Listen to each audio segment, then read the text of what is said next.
Oi pessoal, tudo bem? Hoje nós iremos falar sobre esse incrível livro, O Retrato de Dorian Gray, do Oscar Wilde. Esse livro aqui eu terminei já faz umas 2 semanas e estava estudando, estava pesquisando mais sobre a obra e, por sinal, eu vi várias semelhanças com O Médico e o Monstro, do Stevenson.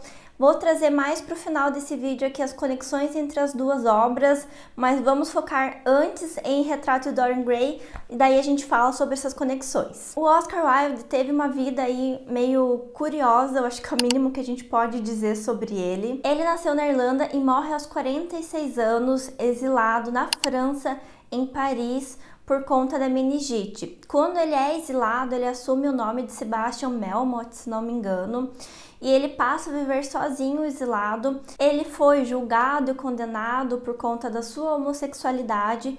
Sua esposa, né, que até então ele era casado com uma mulher, acabou se afastando dele. Os filhos também, eles trocaram de nome, eles nunca mais se viram. Então ele acaba aí o final da sua vida realmente em uma solidão bem grande. O romance acabou mudando muito como as pessoas da era vitoriana viam e compreendiam sua vida, principalmente no aspecto relacionado à sexualidade. Diante de tudo isso, essas transformações que ele traz acabam setando ali o fim da era vitoriana, então já é numa época aí um tanto diferente, trazendo essas mudanças de percepções, como eu comentei, sobre a sexualidade e também do que é esperado de um homem em sua masculinidade. Quando esse livro foi lançado, ele foi massacrado pela crítica. Todo mundo falou mal, falaram que era vulgar, sujo, venenoso, infame e uma impostura. Então, assim, ele foi muito questionado, mas parte do público gostava e parte do público rejeitava de todas as formas, e a crítica foi muito veemente aí no aspecto mais negativo da avaliação da sua obra. E entramos propriamente dito na obra, né, do Oscar Wilde, que é O Retrato de Dorian Gray. Eu acho que todo mundo já ouviu falar, ou pelo menos acha que entende, sabe do que se trata o livro. Eu, por exemplo, já sabia do que se tratava a história, não sabia os pormenores, como que acontecia, mas é uma obra que está no nosso imaginário coletivo, e nesse livro aqui a gente vai ter o Dorian Gray, que ele é retratado em um quadro por meio do Basil. O Basil vai fazer a pintura, ele é um pintor que acaba sentindo um afeto um pouco mais do que amigável em relação ao Dorian Gray. Isso acontece logo no começo do livro, ele comentando, né, sobre essa pintura, o ato de pintar o Dorian Gray para um outro amigo dele, que é o Lord Henry, e ele não quer apresentar ali essas duas personalidades. Basil está um tanto reticente. Contudo, o Dorian chega, né, na casa ali do Basil, e era a tradição nessa época você apresentar as pessoas dentro da sua casa para que elas se conhecessem. E antes disso acontecer, o Basil fala pro Lord Henry que ele não roube o Dorian Gray dele, né, porque ele é uma pessoa muito benquista pro Basil e ele não quer perder. E o Lord Henry dá assim uma escapada da situação, conhece o Dorian, e a gente já vê aí uma transformação bem significativa da percepção do Dorian sobre si mesmo a partir do momento que o Lord Henry acaba influenciando ali a mentalidade, a forma de ver o mundo do Dorian Gray. O Basil, por sinal, fala, né, que o quadro que ele está pintando do Dorian Gray, ele não vai querer expor, ele não vai querer mostrar para ninguém, porque ele colocou muito mais dele naquele quadro do que ele imaginava.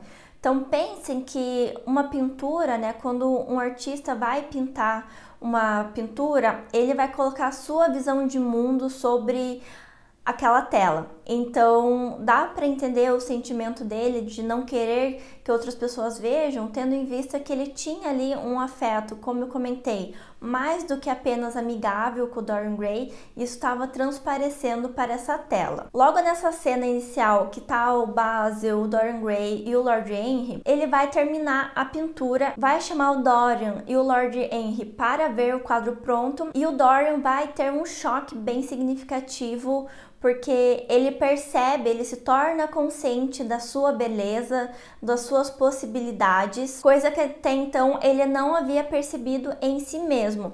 Então, nesse momento, a gente tem uma mudança bem significativa, né? É aquela situação propulsora dos eventos que vão acontecer no livro.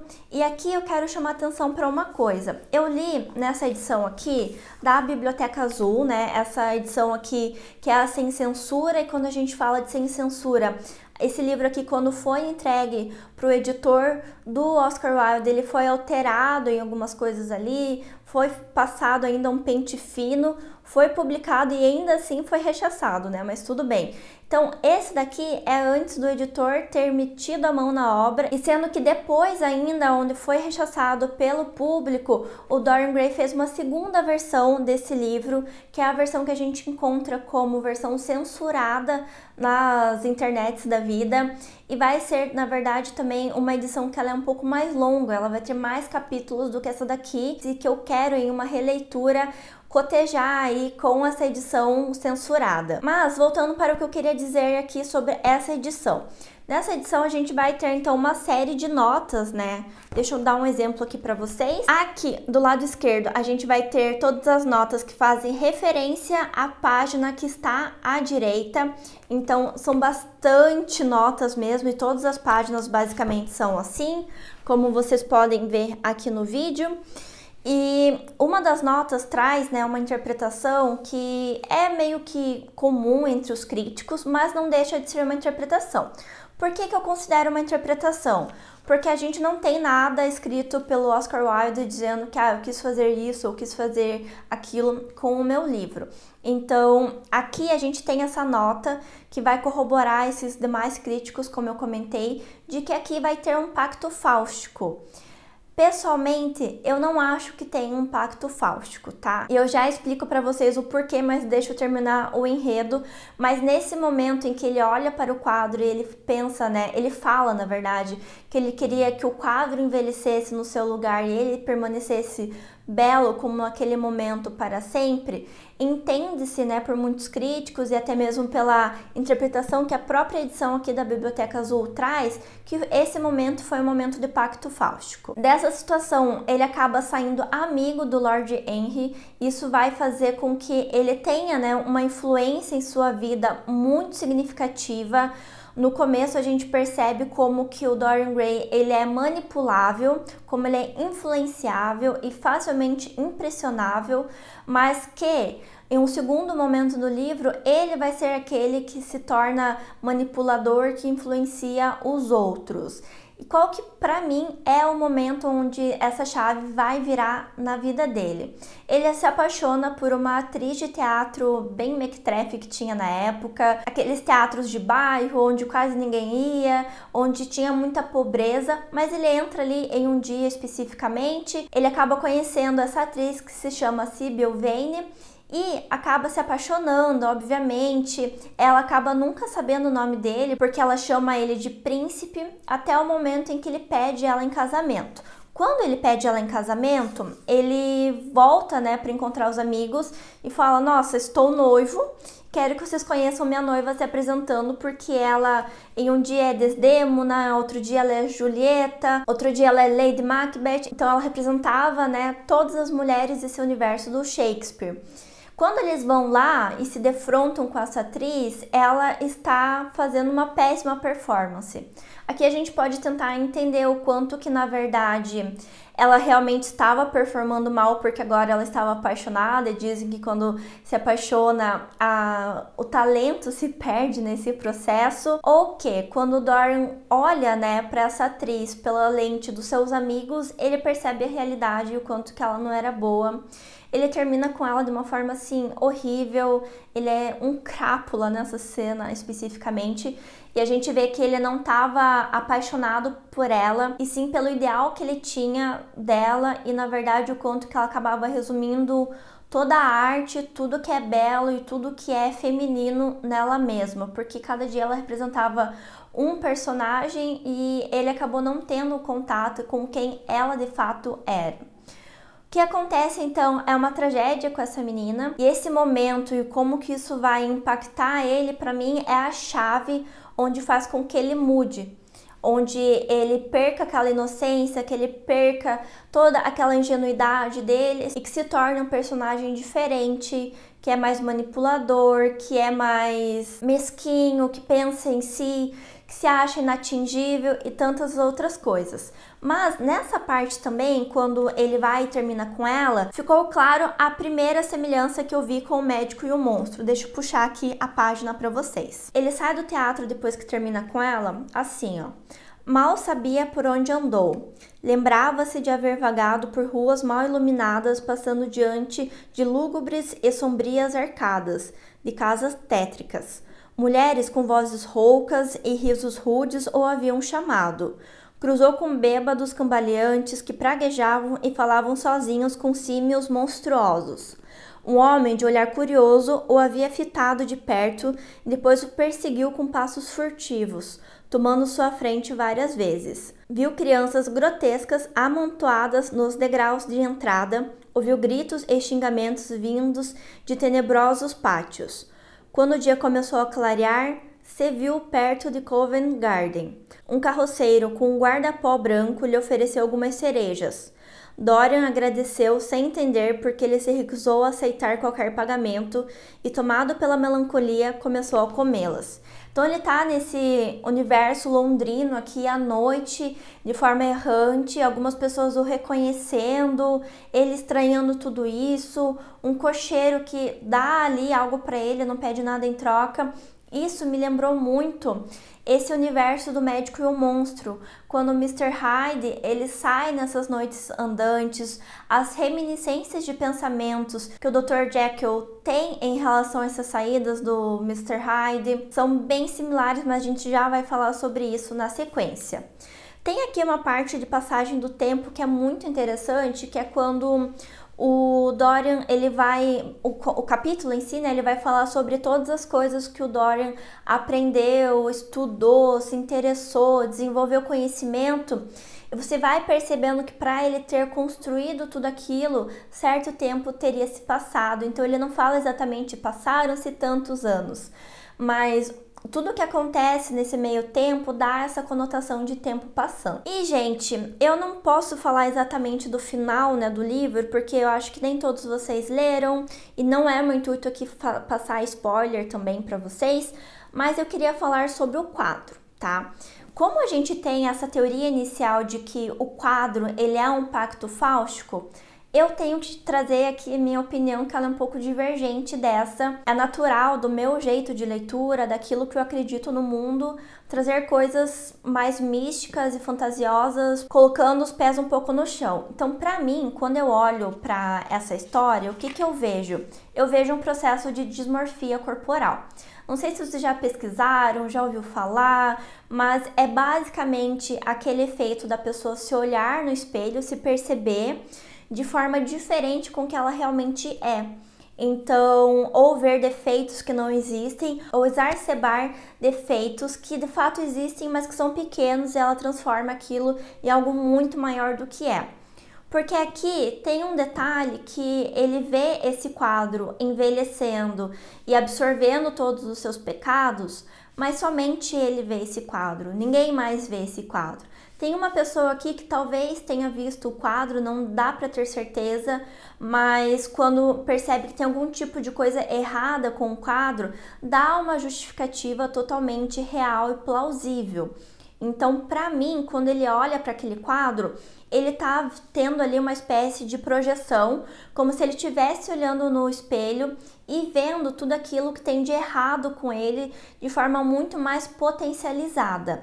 Então, pra mim, tá, novamente, eu não vejo como um pacto fáustico, eu vejo algo muito do aspecto de um adoecimento mental, principalmente porque isso se dá a partir do momento em que ele toma consciência da sua própria beleza e da sua própria imagem. É como se ele tivesse visto realmente pela primeira vez Então, aquilo que é de tão precioso nele, ele tem medo de perder. Então, quando ele olha para o quadro, ele vê aquelas transformações que de fato estão acontecendo, mas que ele acha que não está acontecendo com ele, sim com o quadro.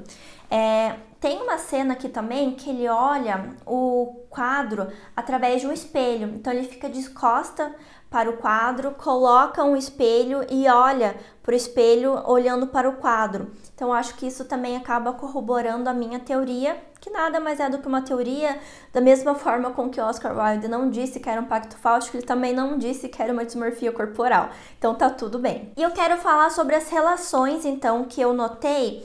Eu lembro que quando eu comecei a ler esse livro do Dorian Gray, eu fiquei pensando, eu acho que eu já li alguma coisa sobre isso em algum lugar. Eis que me deparo com a introdução do Médico e o Monstro, dessa edição aqui da Penguin. Introdução essa que é muito boa, gente. Eu recomendo fortemente essa edição para vocês, eu acho que vale muito a pena, só pelo texto inicial. E eu trouxe aqui alguns highlights pra gente discutir juntos. Ó, algumas semelhanças então que a gente vai encontrar sobre a obra, né? A questão do duplo, não do outro exterior, não do semelhante, mas daquele outro interior, que nos habita e que, embora não seja desconhecido, nos é terrivelmente ameaçador. É uma coisa, então, que a gente vê nas duas obras, esse duplo. Tem no Médico Monstro, então, o Dr. Jekyll e o Mr. Hyde, que eles são um duplo, uma parte boa, entre aspas, e outra parte ruim, da mesma forma com que a gente encontra isso em Dorian Gray, onde ele, né, o seu eu vivo, seria a parte boa, entre várias aspas, né, bom daquela imagem não corrompida ainda pelos pecados, mas ele vai ter o quadro que está recebendo todos os seus pecados e tendo a sua imagem deformada por aquilo que está acontecendo moralmente e também o que acontece com o passar dos anos. E para Stevenson, o mal faz parte da natureza tanto quanto o bem. Então isso também corrobora o fato de ter essa duplicidade ali entre o Dorian Gray e o seu quadro, porque quando todo mundo vê o Dorian Gray belo, bonito, as pessoas têm aquela sensação de que nada de ruim poderia ser feito, né, por esse homem por conta da sua beleza. Então isso dava também uma carta branca para ele em diversas situações, e não necessariamente, né, porque ele é bom e ele é ruim. Todos somos bons ou ruins em algum nível. Então isso faz parte da gente, mas com a sua imagem ali, entre várias aspas, não deformada, a gente percebe então essa avaliação dos outros. O que também é questionável, porque aqui tem algumas passagens no livro que, apesar de não ser dito explicitamente, dá a entender que ele ainda tem uma aura jovem, mas que não necessariamente seu corpo carrega 100% dessa juventude. E outra coisa interessante aqui pra gente comentar também é que tinha um entendimento entre autor e leitor de que essas coisas horríveis, horripilantes, aconteciam longe de Londres, longe do dia a dia natural, aconteciam no interior da Espanha, por exemplo, ou num passado muito longínquo. E tanto o Médico e o Monstro quanto o Retrato de Dorian Gray trazem isso à tona para o nosso cotidiano, que acaba chocando ainda mais as pessoas, porque essa monstruosidade moral, ela está dentro de cada um e faz parte do cotidiano.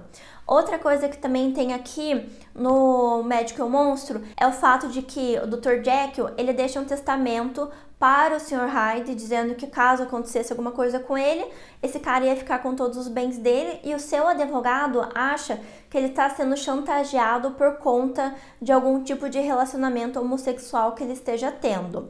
E é a mesma coisa que acontece aqui em O Retrato de Dorian Gray, principalmente, na verdade, com o próprio Oscar Wilde. E o que isso quer dizer para a gente? Que tem um julgamento aqui popular muito grande sobre as coisas que estão acontecendo. Tem até uma frase aqui na introdução do Médico e o Monstro que pode ser dito que o vilão de toda essa história não é o vilão interno, mas sim um julgamento público, onde as coisas não podem ser feitas às claras. E por isso que as pessoas precisam dividir a sua personalidade entre o bom e o ruim, sendo que o ruim acontece atrás dos panos, no horário soturno da noite, entre essa Londres enevoada, enquanto o bem seria aquilo que é mostrado nos grandes salões de festas da época. Tem uma passagem aqui que vai conectar diretamente daí as duas obras. O romance de Stevenson situou a cidade moderna, e especificamente Londres, no centro do mapa de horror gótico, tendo em vista que Dorian Gray também é um romance gótico. Nisso exerceu imediata influência sobre escritores como Oscar Wilde, Arthur Conan Doyle e Arthur Machen, sendo talvez em grande parte responsável por criar a Londres do final da Era Vitoriana, que figura em nossa imaginação cinemática, um labirinto enevoado e iluminado por lampiões a gás, que não sei vocês, mas exatamente a imagem que eu tenho dessa época, dessa era aqui onde esses livros foram escritos. Outra coisa que corrobora essa minha teoria de que se trata de uma dismorfia corporal e não de um pacto fáustico, tem aqui na introdução da Biblioteca Azul a seguinte passagem na página 42. Dorian não compreendeu a natureza do retrato desde o início, enxergando-o como um espelho de seu verdadeiro eu ou de sua alma. Caso houvesse entendido o retrato a partir de uma perspectiva mais puramente wildiana, vendo-o como qualquer obra de arte, não como uma entidade portadora de verdades, e sim como um produto puro da imaginação, ele jamais se sentiria tão possuído e perseguido por ele, permitindo que dominasse sua existência em detrimento daquilo que o faz humano. Então, se ele tivesse naturalizado e tratado como obra de arte, não como algo místico, um espelho da sua própria alma, talvez a gente não tivesse o fim que esse livro teve, e que para você descobrir que fim é esse, você vai precisar ler a obra. Espero que vocês tenham gostado dessa resenha de hoje. Se você assistiu até aqui, meu muito obrigada. Não esquece de deixar um like, de se inscrever, de compartilhar esse vídeo com outras pessoas. Lembrando que eu vou deixar aqui no card de descrição o link para esses dois livros que eu mencionei aqui no vídeo. E quando você compra com o meu link, eu ganho uma pequena comissão. Você não precisa pagar mais nada por isso. Quero agradecer aos membros do canal que fazem a diferença no meu dia a dia e que estão me acompanhando aí na jornada de 2 leituras conjuntas. Então fica o convite para vocês virem também para a área de membros do canal. E eu espero te ver no próximo vídeo aqui do canal.